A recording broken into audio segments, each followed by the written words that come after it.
Thanks so much for being with us here on ANF Plus. I'm Joy Lim-Nakran. So it's time for a segment called In Case You Missed It, where we catch you up on stories that you may have missed throughout the day. But here's a look at something that's making headlines right now. Some really good news for frequent flyers who are tired of significant delays or canceled flights. The U.S. Department of Transportation is now making it mandatory that airlines give you a refund automatically. Atlanta News First Asia Wilson is at Hartsfield-Jackson Atlanta International Airport, breaking it all down.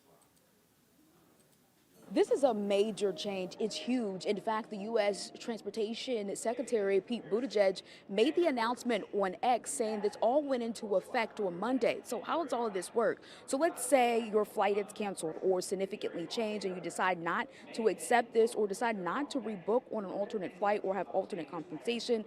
That's when this automatic refund rule applies, and airlines are to automatically give you cash money back within 20 days. And that's without even having to ask for it. Now, this not only goes for canceled flights, but domestic delays of 3 or more hours and international delays of at least 6 hours. It doesn't stop there. Flyers who file a mishandled baggage report are also entitled to a refund if you don't get your bag by a certain time. Now, Buttigieg says passengers deserve these rights, especially if an airline owes you. Now, we spoke with a woman who's flying back home to Baltimore. I think it's absolutely time for that. It makes perfect sense. A lot of times, like over the last couple of years, there's been so many things like the outages, the global outages, and just random things between weather and things like that where people have to find like alternate solutions and hotels or different things like that. So expenses are incurred.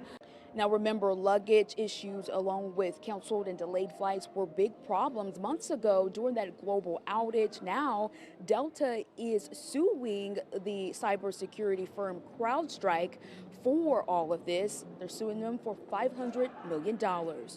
Inside of the Hartsfield-Jackson Atlanta International Airport, Asia Wilson, Atlanta News First.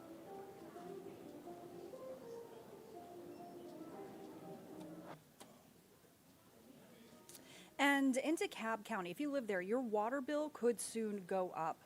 Next month, DeKalb County commissioners will vote on a proposed 18% rate increase over the next 3 years. Atlanta News First Josh Skinner has some new reaction to this proposed increase. DeKalb County has had its share of water issues with its aging pipes.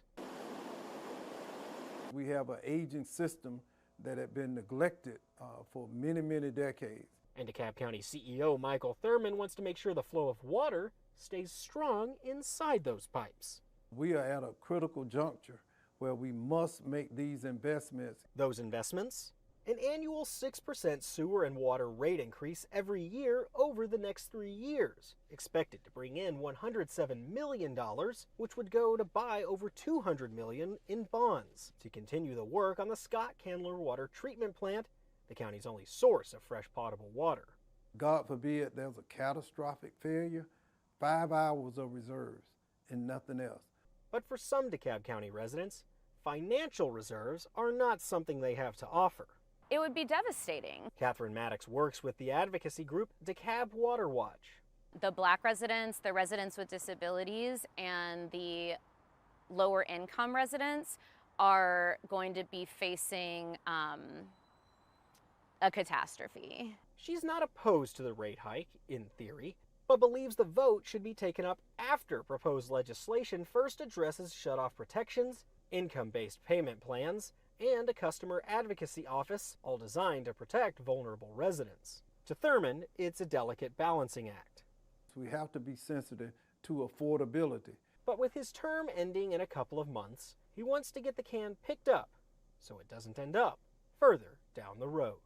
And it would have been easy, the politics, just to walk away, but that's what happened. That's why we're in the situation we're in now. Joshua Skinner, Atlanta News First. Okay, and now to the topic of medical marijuana. Change not coming quick enough for Georgians who do rely on medical marijuana, who, need to ease their pain or anxiety in that way. Atlanta News First Bridget Spencer reports on why owners and patients say Georgia's newly enforced laws are helping, but just not fast enough. It's not about just being high. It's about being medicated so you can live. Yolanda Bennett credits medical cannabis for helping her through her many ailments. Peripheral neuropathy, osteoarthritis, papilledema. She's utilizing the low THC oil program in Georgia, but there came a time when her card expired. Wait a month and a half to get my card just to get my meds. So you already know what I felt like during that time. I felt horrible. The Department of Public Health just announced some big changes in an effort to make things easier. Cards are now valid for 5 years instead of 2. You can also get it mailed to you through the online portal.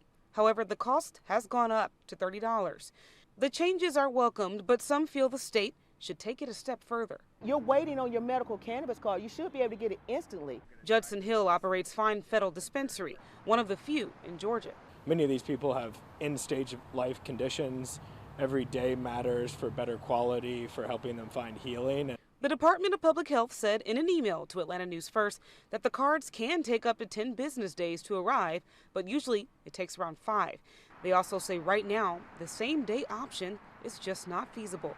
The same-day option is what's needed. You go to your medical doctor, you get your prescription, you take it to the pharmacy, you get your medicine the same day.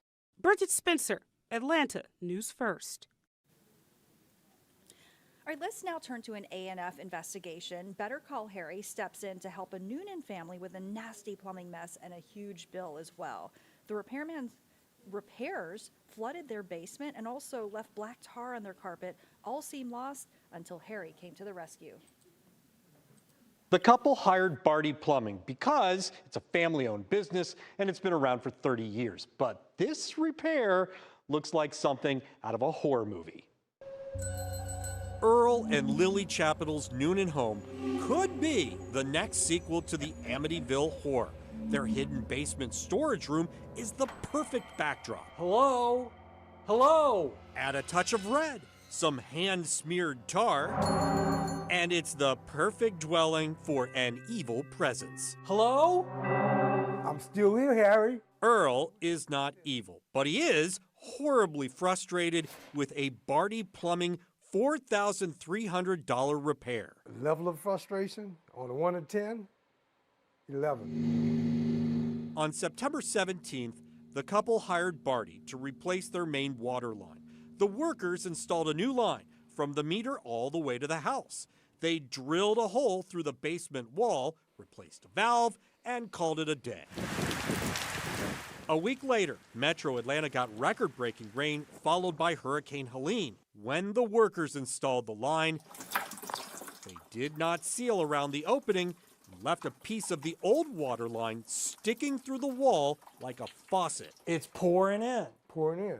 Buckets, 5-gallon buckets at a time. The plumber returned with a bucket of tar. He smeared it on the wall, and then another plumber returned to smear cement over the tar. He didn't tell you he was going to tar your wall? No, he didn't say he was going to tar it. But after he finished, and I see the black tar everywhere on him, on the floor, on the wall, he made a comment, yeah, I use a whole gallon of this stuff. And as the plumber left, he tracked it on the basement carpeting. Barty Plumbing did not respond to Atlanta News First Investigates. But a week later, you can see the hole right there. Management met with the family to figure it out. The wall leaked because one of the plumbers used a piece of styrofoam to plug the outside wall. I didn't see you. They removed the styrofoam, they removed the old leaking pipe, sealed both sides of the wall, and fixed everything. They couldn't get the tar off, but hey, at least the evil is gone. I'm just going to start it like this. You didn't think I could do it, did you? Harry, you're the man, Harry. If you can't do it, nobody can. Barty will replace the carpeting. They agreed to pay for a mold remediation. And here's the best part. They gave the family a $3,800 refund. I was impressed with the young guy that came out, Justin, the general manager. I mean, he was really apologetic, and he said he was going to make things right. And I saw he was sincere, you know. They're getting new sheetrock, new paint, new carpet. The Chapitals say they are very happy with the outcome. I'm Better Call Harry. Atlanta News First Investigates. And more on that and all of our top stories on ANF. Of course on ANF Plus, which you're watching, but at atlantanewsfirst.com. Also by downloading our free mobile news app. Thanks for joining us. Now back to Local News Live.